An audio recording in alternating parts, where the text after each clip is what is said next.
బోధకుడు మరియు రచయిత అయిన ఏబి సింప్సన్ ఒక వృద్ధ రైతుని గురించి చెప్పేవాడు. ఆ రైతు తన పొలంలోని ఒక పెద్ద బండరాయి చుట్టూ ప్రతి సంవత్సరం దున్నేవాడు.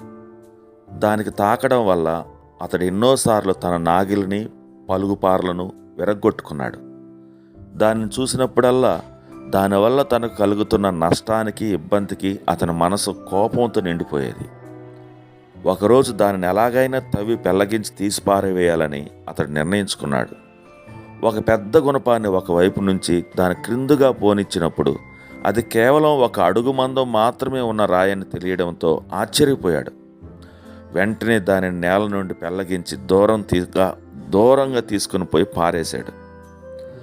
తానెంతో పెద్దది అని తలంచిన ఆ పాత రాయి తనకెంత అనవసరమైన ఇబ్బందిని, నిరాశను కలిగించింది కదా అని నవ్వుకున్నాడు.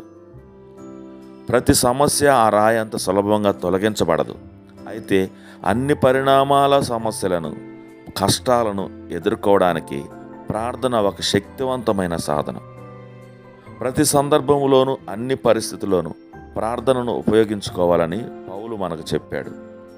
ప్రతి విషయంలోనూ ప్రార్థన, విజ్ఞాపనముల చేత కృతజ్ఞతాపూర్వకంగా మీ విన్నపములు దేవునికి తెలియచేయడి అని ఫిలిప్పీ 4:6 ఆయన చెప్తున్నాడు.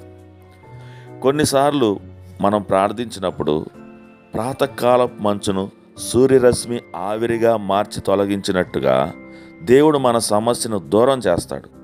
మరికొన్నిసార్లు మనం ఊహించిన దానికన్నా మన సమస్యలు చిన్నవని మనకు చూపుతాడు. కానీ కొన్ని ఆటంకాలు, సమస్యలు తొలగించబడనివై ఉంటాయి. మనం వాటితో పాటు జీవించడం నేర్చుకోవాలి. అప్పుడు దేవుని వద్ద నుండి జ్ఞానము, బలము మరియు సహనము మనలోనికి ప్రవేశించే ఒక వాహకంగా ప్రార్థన పనిచేస్తుంది. భారాలను, సమస్యలను పెళ్లగించి వేయడానికి మనం ప్రార్థనను సాధనంగా వాడుకొన్నట్లయితే ఆందోళన, నిరాశకు గురికాకుండా ఉండడానికి అది సహాయపడుతుంది. మనఃపూర్వకమైన ప్రార్థన ఆందోళనను పారద్రోలుతుంది. దేవునికి స్తోత్రం.